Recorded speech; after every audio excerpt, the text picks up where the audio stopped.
خلقنی مجھے پیدا کیا. یہاں فرق ہو رہا ہے, خلقی نہیں ہے, رب رب رب ربی تھا تو خلقہ خلقکم خلقکا خلقکم خلقینی خلقنی نی یعنی مجھ کو, یہ ایک ہی فرق ہے.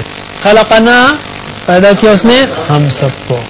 تو ہم کاکم اینا جب کسی ورب کے ساتھ فعل کے ساتھ کوئی سا بھی فعل ہو سکتا ہے, فعلا فعلو فعل, تو اس کے ساتھ جب آئے تو وہ آبجیکٹ بن جاتا ہے اس کو کیا, یہ معنی آتا ہے. انشاءاللہ آپ سمجھ جائیں اس بات کو کہ یہ فعل کے ساتھ بھی آتا ہے تو بات صاف ہوگی. نقطۂ تعلیم لیتے ہیں. اب ہم نے کئی نکات سیکھے کہ ہمارے ذہن میں 1000 کروڑ سیلز ہیں, 1000 کروڑ خلیے ہیں, اور یہ اگر ہم یوز نہیں کریں گے تو لوز کریں گے. یہ کہ بجلیاں چمکانی ہے, خوب سننا ہے, دیکھنا ہے, بولنا ہے, بتانا, جذبات ہے, تصورات ہے, ایسا ساروں کو لانا ہے, سیدھا برین استعمال کرنا ہے, بڑا اور رنگین سوچنا ہے, محبت اور شوق کے ساتھ سیکھنا ہے, اور سب سے اہم ریویژن کا سسٹم فالو کرنا ہے. کیا ہے اعادے کا سسٹم کہ نیکسٹ آور اگلے گھنٹے ریوائز کرنا ہے, اگلے دن, اگلے ہفتے, اگلے مہینے اور 6 مہینے. لیکن چونکہ ہم کئی الفاظ سیکھ رہے ہیں الحمدللہ, تو ہم نے کہا تھا کچھ ہوم ورکس تجویز کریں گے. پہلا ہوم ورک آج ہم بیان کریں گے اور وہ ہے تلاوت قرآن. ویل یہ ہوم ورک نہیں ہے, لیکن پھر بھی وہ لوگ جو نہیں پڑھتے ہیں ان کے لیے ریمائنڈر. حضرت ابو امامہ رضی اللہ عنہ بیان کرتے ہیں کہ میں نے رسول اللہ صلی اللہ علیہ وسلم کو فرماتے ہوئے سنا, اقرأ القرآن, قرآن پڑھا کرو, کثرت سے پڑھا کرو. معنی فإنه يأتي يوم القيامة شفيعا لأصحابه, کیونکہ وہ قیامت کے دن اپنے اصحاب کے لیے, ساتھیوں کے لیے سفارشی بن کر آئے گا. کس دن آئے گا؟ قیامت کے دن. وہ کیسا دن ہوگا؟ اللہ تعالی نے قرآن میں کہا اس دن یوم یفر المرء من اخیہ, اس دن بھاگے گا انسان اپنے بھائی سے. وہ امی ہی اپنی ماں سے بھاگے گا, اپنے باپ سے بھاگے گا, ابھی وہ صاحبتی بنی اپنی بیوی سے بھاگے گا, بیٹے سے بھاگے گا. لکل امرئ منہم یومئذ شأن یغنیہ, ہر شخص اس روز ایک فکر میں ہوگا جو اس کو بس کر دے گا, یعنی بس اپنی دھن میں ہوگا.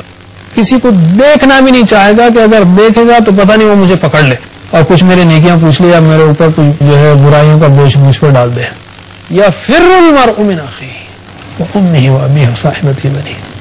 سوچئے اس دن کو, اس نفسا نفسی کے عالم کو جس میں کوئی کسی کے لیے دیکھنے تو نہیں, بھاگنا چاہے گا, دیکھنا نہیں چاہے گا نہیں کہا اللہ تعالیٰ نے, بھاگے گا. بھاگنا کس کو, تو ایک بار بھاگ کے دیکھیے, ذرا اپنے بھائی سے دور بھاگ کے دیکھیے یا باپ سے دور بھاگ کے دیکھیے, پھر سوچیے, پھر تصور کیجیے. یہ جو الفاظ ہیں جیسا میں نے کہا تصور اور احساس, اس کو آپ ایٹ لیسٹ پکچرائز کیجیے اپنے ذہن میں, اور پھر سوچیے اس دن کیسی حالت ہوگی کہ اپنی ماں سے بھاگے گا, اپنے باپ سے بھاگے گا. اس ماحول میں قرآن آتا ہے. کس شکل میں آئے گا اللہ کو معلوم ہے. قرآن آتا ہے اور کہتا ہے میں تمہارے لیے سفارش کروں گا. کتنی خوشی ہوگی جب, کتنی خوشی ہوگی جب ہر کوئی بھاگنے کے لیے بے چین ہے. قرآن کہہ رہا ہے کہ میں تمہارا سفارشی بنوں گا, میں تمہیں سپورٹ کروں گا, میں تمہیں اللہ تعالیٰ کے سامنے لے جاؤں گا, سفارش کروں گا تمہاری, یا میں تمہیں اللہ کے سامنے میں تمہاری سفارش کروں گا. کتنی خوشی ہوگی انسان کو اگر وہ خوشی چاہیے. ہم سب کو چاہیے. تو آج سے ہم قرآن کے ساتھی بننے کی کوشش کریں. ساتھی پڑھنے والا, ایمان رکھنے والا, پڑھنے والا, سمجھنے والا, عمل کرنے والا, پھیرانے والا. شفیع الاصحاب کہا گیا. تو قرات سے تو شروع کریں, اور کم از کم 5 منٹ کی قرات مصحف سے دیکھ کر, کم از کم. یہ تو مشکل نہیں ہے, ٹارگٹ ہونا چاہیے 1 پارہ روزانہ, لیکن اسٹارٹ تو کریں کم از کم. اور ہم کہیں گے اگر سارا دن پڑھنے کی توفیق نہیں ہوئی تو عشاء کے بعد بیٹھ جائیے. سارا دن پڑھنا نہیں ہو سکا, عشاء کے بعد بیٹھ جائیے, 5 منٹ بیٹھ جائیے. انشاءاللہ دنیا آپ کے باہر نہ جانے سے زلزلہ نہیں آئے گا, دنیا میں کچھ نہیں ہوگا, کیونکہ شیطان کھینچ کے نکالے گا آپ کو مسجد سے یا قرات سے. بیٹھ جائیے اور قرات کیجیے کم از کم 5 منٹ. اگلے ہوم ورکس ہم اگلے اسباق میں بیان کریں گے. اللہ تعالیٰ سے دعا ہے کہ وہ ہمیں قرآن کریم پڑھنے سمجھنے عمل کرنے پھیلانے کی توفیق دے. وآخر دعوانا ان الحمد للہ رب العالمین. سبحان اللہ وبحمدہ سبحانک اللہم وبحمدک نشہد ان لا الہ الا انت نستغفرک ونتوب الیک. والسلام علیکم ورحمۃ اللہ وبرکاتہ. وعلیکم السلام ورحمۃ اللہ.